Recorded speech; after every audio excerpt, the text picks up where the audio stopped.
Il y a tellement d'infos que je m'y perds. Je trouve que c'est difficile d'y voir clair quand même. Souvent, je trouve que tout est trop superficiel. Je pense qu'il y a trop d'infos et... C'est très angoissant. La première, J'ai besoin de repères. les clés, J'ai envie de comprendre. Arnaud Ruyssen. Bonjour à toutes, bonjour à tous et bienvenue dans Les Clés, épisode 3 aujourd'hui sur 4 dans notre grand débrief des élections. Et aujourd'hui focus sur la team Fouad Haïdar, un nom sans doute encore inconnu pour la plupart d'entre vous il y a 6 mois et qui est maintenant une vraie force politique à Bruxelles. Mais qui est Fouad Haïdar ? Quel est son projet politique ? Est-il surtout guidé par un agenda communautariste, lui qui plaide notamment pour l'autorisation du port du voile dans toutes les entreprises et administrations ? Et puis que nous dit son succès de la situation politique et sociologique à Bruxelles? On a une petite demi-heure pour y voir clair. La première, les clés. À l'antenne en début d'émission Bonjour Fouad Haïdar. Bonjour. Pour nos auditeurs et auditrices qui ne vous connaissent peut-être pas encore ce matin, qui êtes-vous et où est-ce que vous vous situez politiquement ? Écoutez, mon nom est Fouad Haïdar, comme vous l'avez dit, j'ai 51 ans, ça fait 20 ans que je fais de la politique, j'essaie de rendre les gens heureux, c'est ce qui motive un petit peu chaque jour, puisque je suis formé en tant qu'assistant social. La question est symptomatique. Quand il vient à Matin Première en septembre dernier, la première chose que l'on demande à Fouad Haïdar, c'est de se présenter. Il faut dire que dans les médias nationaux, jusqu'au 9 juin dernier, son nom n'apparaissait jamais, ou pratiquement jamais. Mais voilà, au lendemain des élections régionales, le nom de Fouad Haïdar était dans quasiment tous les journaux, locaux et nationaux. Son parti porte son nom, et c'est bien cet homme qui est acclamé dans ses bureaux transformés en salle des fêtes. On soutient un parti, une idée et surtout l'homme. Fouad Haïdar et son équipe créent la surprise. Il a fait sa liste, il emporte 3 sièges au Parlement bruxellois, 1 siège au Parlement flamand. On n'a vraiment pas venu qu'on va réussir comme ça. En juin, Fouad Haïdar, avec la liste qui porte son nom, avait réussi à décrocher 3 sièges au Parlement bruxellois. Et ici, lors des communales, il a remis le couvert. 7 sièges de conseillers communaux à Molenbeek et à Anderlecht, 5 sièges à Bruxelles et à Gett et 4 sièges à Schaerbeek. Fouad Haïdar lui-même se présentait à Gett et il a fait le meilleur score en voix de préférence de toute la commune, mieux que la bourgmestre sortante.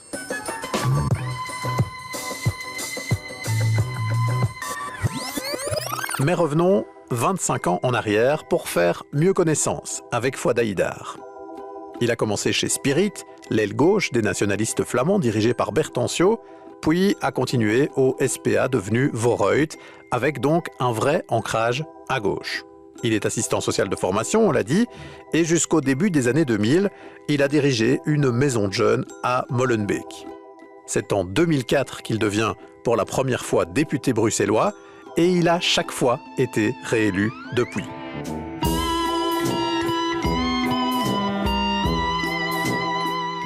Seulement voilà, ces dernières années, il s'est progressivement éloigné de Vooruit. D'abord pour des propos défendant l'abattage rituel sans étourdissement, et puis avec des propos minimisant l'attaque terroriste du Hamas le 7 octobre 2023. Voilà ce qu'il disait sur la chaîne Zineke TV à propos d'Israël.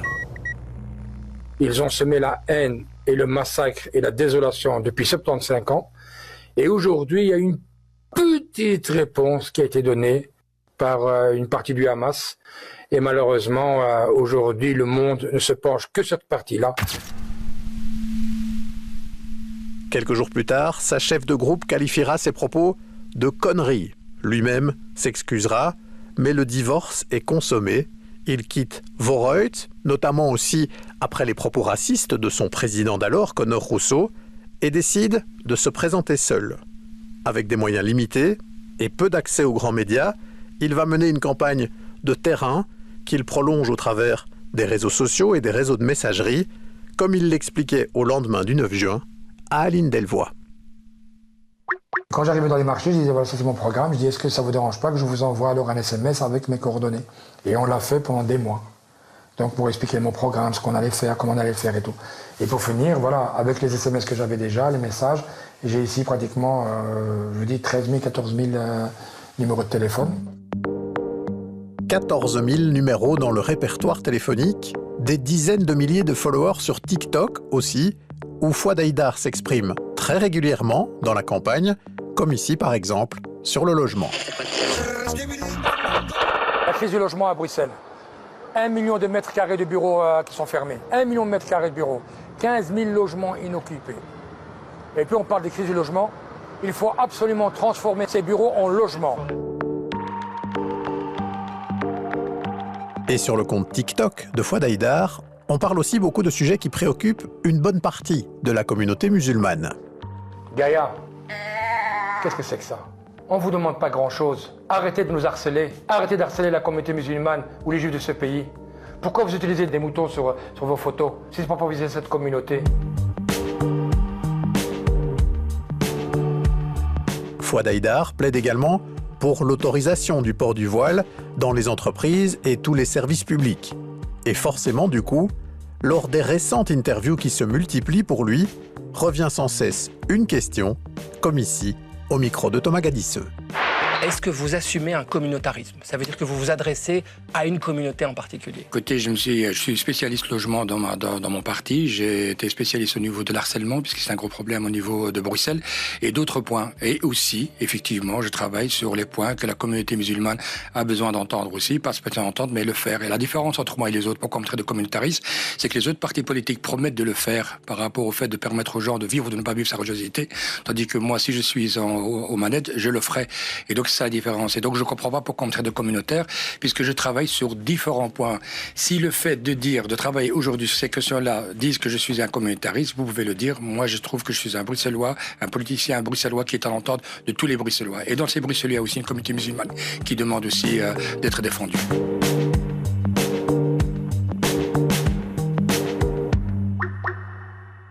Voilà pour ce rapide portrait de Fouad Haïdar. Bonjour Karim Fadoul. Bonjour. Vous êtes journaliste ici à la RTBF. Vous suivez en particulier la politique bruxelloise depuis un certain temps déjà.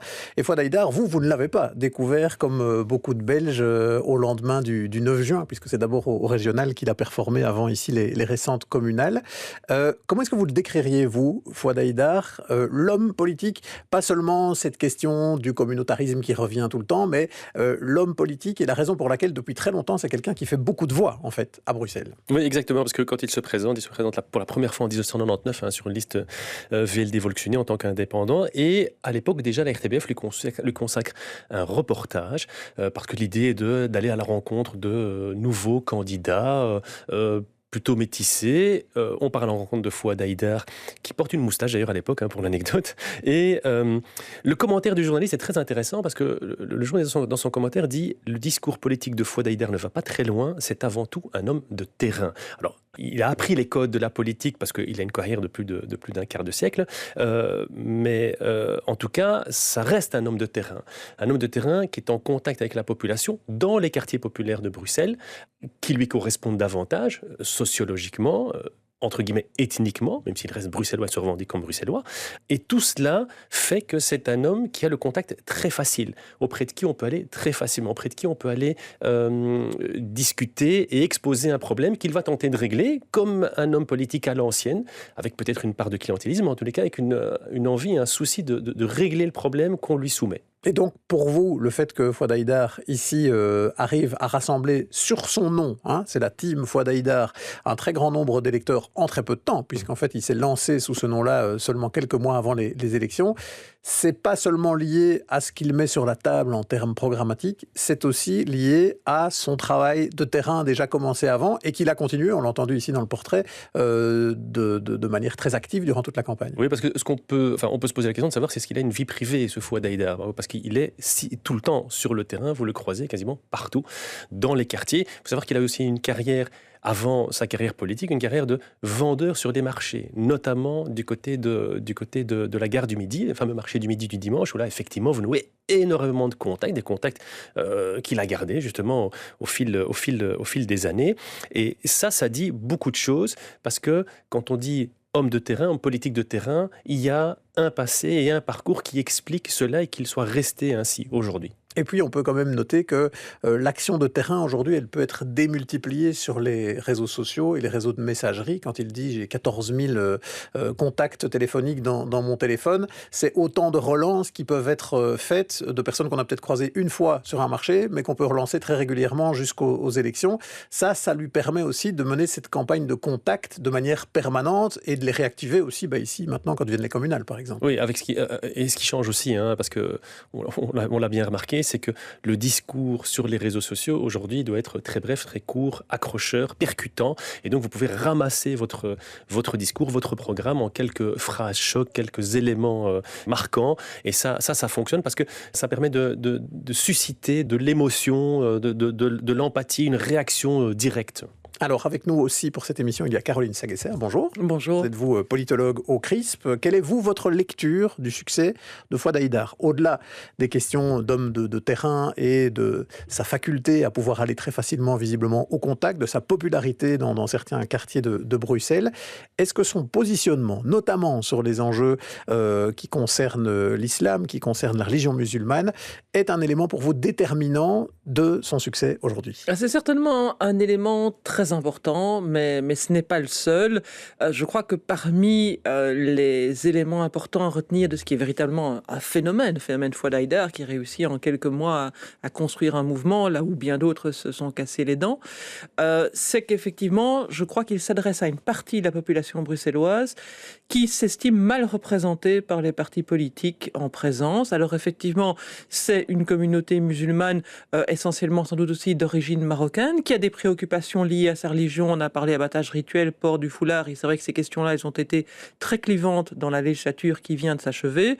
Il a aussi évoqué le logement, il y a une dimension aussi très sociale à son mouvement, donc je crois que ça nous met face à une réalité, le fait qu'on n'ait pas suffisamment réussi à prendre en compte toute une série de problèmes, de revendications des quartiers populaires de Bruxelles. Et puis alors, mais c'est une autre dimension, ça c'est une conséquence plutôt qu'un moteur, c'est aussi un mouvement dont le succès nous confronte à la pertinence de notre dispositif politique, puisqu'on parle beaucoup de communautarisme avec Fouad Haïdar, et en même temps, il vient par le succès de son mouvement, un mouvement bilingue qui s'impose dans un premier temps dans le groupe linguistique néerlandophone, questionner la pertinence finalement de notre vie politique communautaire, pour le coup, qui est organisée francophone, néerlandophone. Finalement, ça ne correspond pas du tout à la réalité bruxelloise, à la sociologie bruxelloise aujourd'hui, et ça, je trouve qu'il le met très bien en lumière. Mais donc, il faut pointer d'ailleurs que Fouad Haïdar, il fait campagne tout autant en français, en néerlandais, peut-être aussi en arabe, même si moi j'ai vu sur TikTok les éléments en français et en néerlandais, et comme vous le disiez, il a été élu au Parlement bruxellois via le collège électoral flamand, ce qui ne l'empêche pas évidemment de mener une campagne qui vise toutes les langues de la région bruxelloise. Mais ce que vous nous dites là, c'est quand même vraiment important, Caroline Sagesser, c'est faut peut-être pas se focaliser que sur Fouad Haïdar, mais sur ce que le vote qu'il a réussi à rassembler nous dit d'une partie de la population bruxelloise qui aujourd'hui se sent oubliée, négligée par les partis traditionnels. Ou qui en tout cas ne se sent pas adéquatement représentée. Donc il y a à la fois le contenu et puis la forme. Donc effectivement, il y a le contenu, les préoccupations liées au logement, au déclassement économique, au chômage et effectivement à la liberté de culte. Et puis à côté de ça, il y a aussi le fait que, comme on le disait, c'est vraiment un homme qui est très très proche de la population, qui va au contact et qui donne l'impression qu'il est semblable à ses électeurs. On parle très souvent, avec raison, je crois, de ce fossé qui sépare la classe politique des citoyens qui ont l'impression que les politiciens, ce sont des gens, c'est une élite, c'est quelqu'un d'autre. Et bien avec Fouad Haïdar, ils ont l'impression d'envoyer quelqu'un comme eux au Parlement, et je crois que ça a beaucoup joué dans son succès. Parlons alors maintenant de son rapport quand même aux faits religieux, puisque c'est ce qui revient beaucoup dans les questions et dans les inquiétudes. On le sent bien par rapport à son succès. Karim Fadoul, il dit qu'il est croyant et qu'il veut pouvoir vivre librement et ouvertement sa foi. Comment est-ce que vous décririez le rapport de Fouad Haïdar aux faits religieux et à la religion musulmane en particulier ? Alors, ce qui est intéressant, c'est que d'abord, il le dit, il le déclare ouvertement, publiquement. Il ne s'en cache absolument pas. parfois, parmi le personnel politique, certains ou certaines ne le disent pas tout au long de la carrière et pratiquent en secret de manière cachée ou également font du communautarisme, mais de manière tout à fait cachée. Ça veut dire, genre, ils vont distribuer des tracts, par exemple, sur des marchés en disant certaines choses qu'on ne va pas retrouver dans les éléments de programme ou qu'on ne va pas venir dire à la radio sur la première. Et je ne parle pas uniquement de la communauté arabo-musulmane, parce que le communautarisme, en fait, il n'est pas que religieux, il n'est pas qu'ethnique, il est divers et varié. Il y a un communautarisme chez les aristocrates, il y a un communautarisme au sein de la communauté juive à Bruxelles. Ça existe, c'est là, et on peut effectivement très facilement le vérifier. Ici, il l'assume, il le dit, il le revendique, il l'a même dit au Parlement sans aucun problème. Mais ce qui est intéressant, c'est de voir comment ces déclarations-là sont perçues par les adversaires politiques, par celles et ceux qui parfois font un bout de chemin avec lui, puis qui ensuite se séparent de Fouad Haïdar. Le parti Voroid, par exemple, parce que là aussi, il y a une cassure, c'est que très certainement que sa personnalité a commencé à déranger au sein du parti Voroid, ses prises de position, parfois à l'emporte-pièce, parfois brutales, parfois empreintes de beaucoup d'émotions, de virulence aussi. Ça a peut-être gêné au sein de son parti, sachant qu'il y avait aussi parfois une bataille en interne pour savoir qui allait, au sein de Voroid à Bruxelles, monter par exemple dans un gouvernement. On sait qu'il s'est opposé à Pascal Smet, lui estimant que via ses voix de préférence, il pouvait prétendre à un poste au sein du gouvernement bruxellois. Il n'a jamais eu cela. Peut-être que s'il avait été ministre au sein du gouvernement bruxellois en 2019, peut-être qu'à ce moment-là, on n'aurait pas eu le phénomène Fouad Haïdar aujourd'hui. Peut-être qu'il se serait installé dans le paysage politique néerlandophone bruxellois de manière tout à fait traditionnelle. Et aujourd'hui, il n'y aurait pas eu la team Fouad Haïdar. Mais donc, il y a ça qui joue aussi. Pour en revenir à son rapport à la religion, j'ai envie de vous faire écouter un autre extrait de l'interview de Thomas Gadisseux que l'on entendait tout à l'heure dans notre portrait. C'est ce moment où on lui demande quelle est sa conception de la séparation entre l'Église et l'État. Aujourd'hui, la politique décide tout. Il faut arrêter de faire un débat d'hypocrite en disant que la religion, que c'est une séparation de l'État et de l'Église. Il n'y a pas de séparation de l'État et de l'Église dans ce pays. Au contraire, puisque les politiques décident tout. Ils décident si quelqu'un peut porter un voile ou pas, ou une croix, ou une kippa derrière un guichet. C'est lui qui décide si jamais une mosquée ou une église peut être reconnue ou pas reconnue, ou on peut lui retirer son droit. Est-ce qu'on peut manger halal ou pas? C'est tout le temps la politique qui s'immisce dans tout. Et donc on doit du Parlement démocratiquement élu. C'est pas Dieu qui décide du Parlement. Certainement pas Dieu qui va décider, mais moi en tant ou d'un évêque, ou d'un imam. En tant qu'élu, j'ai le droit de poser la question, de dire voilà, on voudrait, si c'est possible, de manger halal. Est-ce que c'est possible ou pas? On propose des propositions en loi, et si c'est possible, c'est possible. C'est pas possible, il n'y a pas de problème. Mais il y a des droits qui sont garantis à chacun d'entre nous, en tant que croyants ou non-croyants, et donc il faut les respecter. Réaction là-dessus, Caroline Saguesser, on rappelle que vous êtes aussi une spécialiste de l'organisation par l'État des pratiques de culte. Fouad Haïdar qui dit ici, mais moi je ne veux pas la charia, il ne le dit pas, mais il l'a dit dans d'autres interviews, ce que je veux c'est que tout le monde puisse vivre librement sa religion et aussi dans l'espace public. Oui, moi j'aime beaucoup ce passage de son interview parce qu'il met le doigt sur une des ambiguïtés de ce concept de séparation de l'Église et de l'État. Fondamentalement, il a raison, si on sépare l'Église et l'État, c'est chacun chez soi et il y a une autonomie des églises pour décider toute une série de choses. Mais en fait, dans notre société moderne, sous le couvert de ce concept de séparation de l'Église et de l'État, on veut aussi dire qu'il y a un primat de la loi civile et que les églises, les communautés religieuses, elles doivent se soumettre à la loi commune et aux décisions démocratiquement prises dans le Parlement. Donc effectivement, en démocratie, il n'y a pas d'autonomie des cultes parce qu'il y a effectivement une inscription de tout le monde, de toutes les organisations, y compris religieuses, dans la loi commune. Et c'est bien pour ça qu'on a fait évoluer toute une série de dispositifs. On demande maintenant à des responsables de communautés religieuses de jurer fidélité à la Constitution, etc. Donc les cultes sont dans l'État. Il a raison, il ne faut pas interpréter actuellement la séparation de l'Église et de l'État comme une autonomie donnée aux religions, ça c'est tout à fait certain. Alors sur l'angle communautariste, je voudrais quand même revenir sur un point, parce que si effectivement il a un programme qui va bien au-delà des revendications à caractère religieux, quand on regarde la composition de ces listes, c'est là qu'il se distingue à mon avis d'autres mouvements, parce que oui, il y a effectivement un communautarisme dans toutes les communautés, on a tendance souvent à voter pour des gens qui appartiennent appartiennent à la même communauté d'origine, la même communauté convictionnelle, ou même la même classe sociale, tout à fait. Mais lui, sur sa liste, quand on regarde ses candidats, il y a vraiment excessivement peu de personnes qui ne sont pas issues de l'immigration récente et de l'immigration en provenance de pays musulmans. Donc c'est au niveau, je trouve, de la composition des listes actuellement que peut se jauger quelque part le caractère communautariste du mouvement de Fouad Haïdar. C'est fait aussi de briques et de broc un peu, hein, parce que composé à la hâte, à la toute dernière minute. Sans aucun doute, mais avec effectivement peu d'audience au-delà des communautés musulmanes quand on regarde la composition de la liste ou les compositions des communautés d'origine musulmane. Oui, d'ailleurs, il a présenté une liste à Woluwe-Saint-Lambert avec 2 candidats seulement, donc pas une liste complète, et ça n'a pas du tout fonctionné forcément. C'est pas le scope, c'est pas Woluwe-Saint-Lambert qui va aller chercher un électorat qui pourrait lui être favorable. Ceci dit, Caroline Sagesser, ce qui est intéressant là-dedans, c'est d'essayer de comprendre pourquoi il a réussi à drainer comme ça autant de personnes en aussi peu de temps.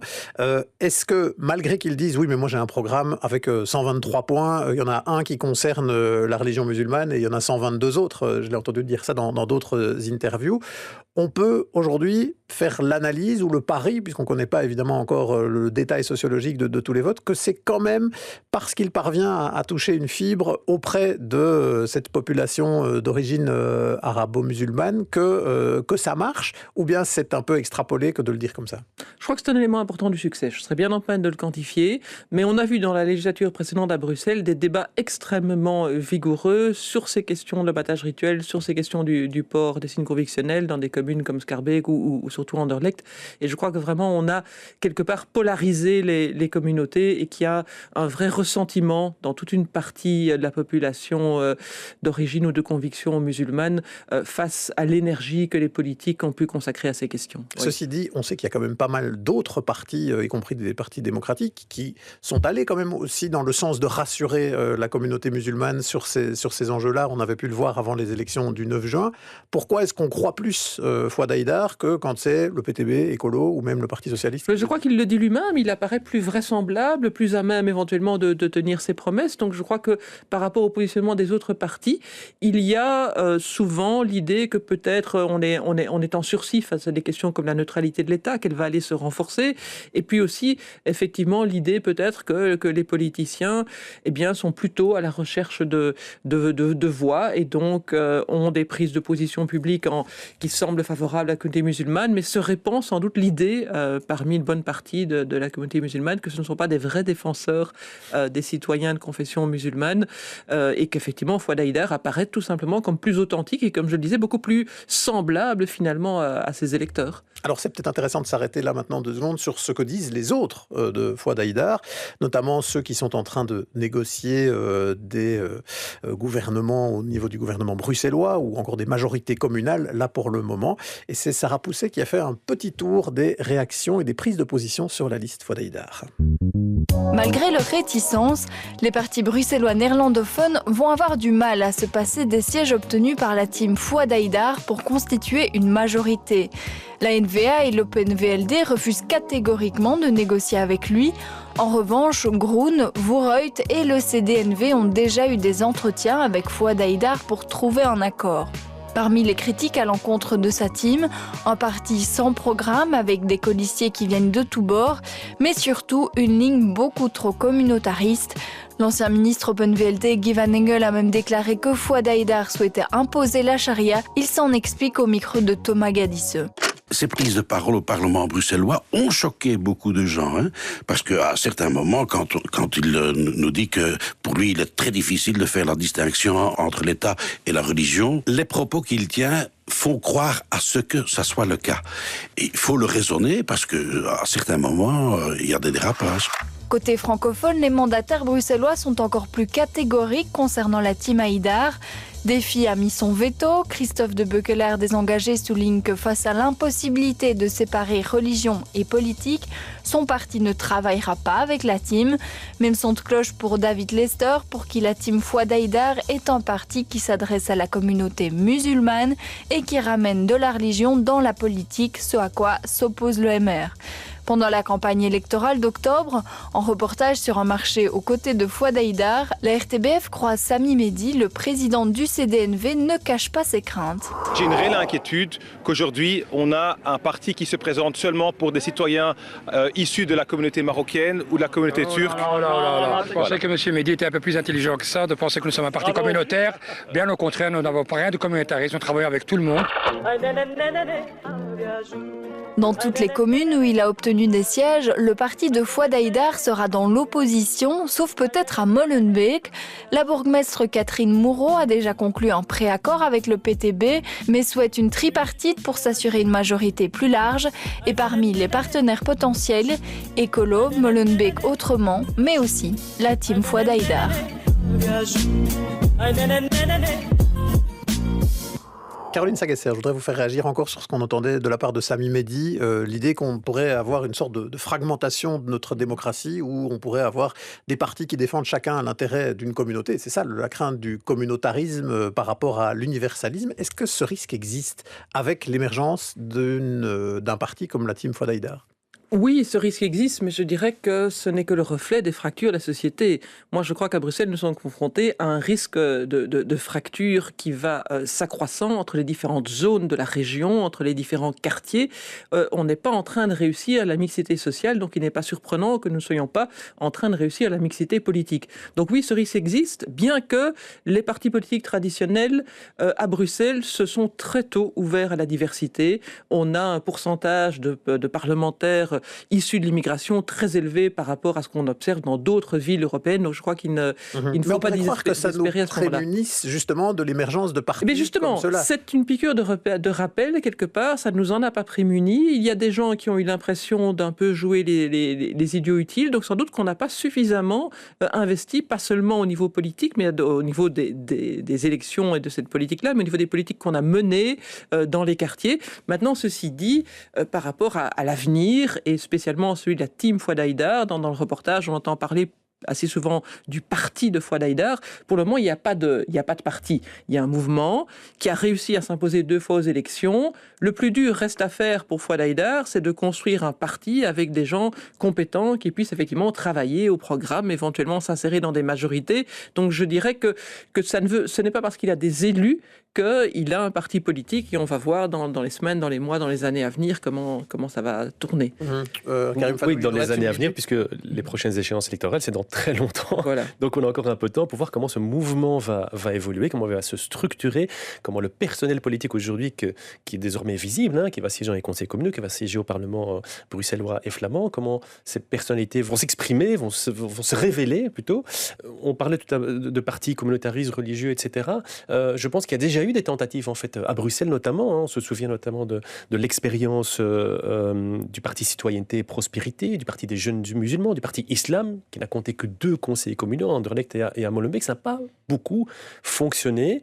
Abu Jaja a tenté aussi, plutôt dans un axe communautaire arabo-musulman.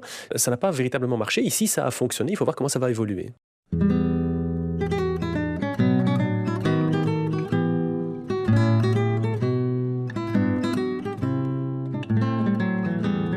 Et ça dépendra sans doute aussi de la capacité de Fouad Haïdar à continuer de mobiliser s'il n'est dans aucune majorité, que ce soit au niveau communal ou au niveau régional.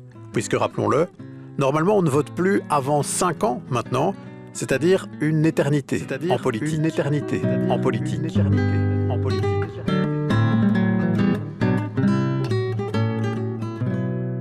En tout cas, on retiendra de cet épisode que ce qu'il faut regarder surtout, au-delà de la personnalité et du programme assez flou de Fouad Haïdar, ce sont les raisons pour lesquelles une partie de la population bruxelloise, en particulier au sein de la communauté arabo-musulmane, se reconnaît en lui aujourd'hui et ne se sent pas à l'inverse suffisamment représentée par les partis traditionnels, ou même se sent parfois un peu instrumentalisée par ces mêmes partis. Un enjeu à prendre en compte aussi en dehors des quelques mois d'une campagne électorale, tous les 5 ou 6 ans.